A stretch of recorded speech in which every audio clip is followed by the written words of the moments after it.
আমি এখন একটা অয়েল সিল ফিটিং করবো। অয়েল সিলটি হচ্ছে এফজেড গাড়ির।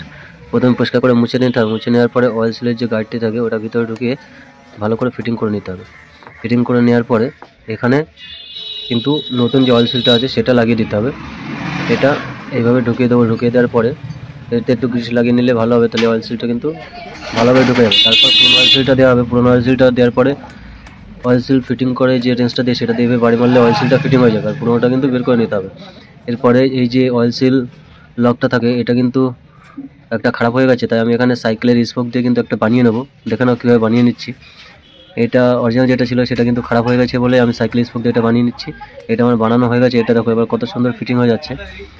আর আমার ভিডিওটা যদি ভালো লেগে থাকে অবশ্যই আমার চ্যানেলটি একটু সাবস্ক্রাইব করে রাখবে। এখানে আমার অয়েল সিলের যে লকটা সেটা লাগানো হয়ে গেছে, যেমন কত সুন্দর ফিটিং হয়ে গেছে দেখো।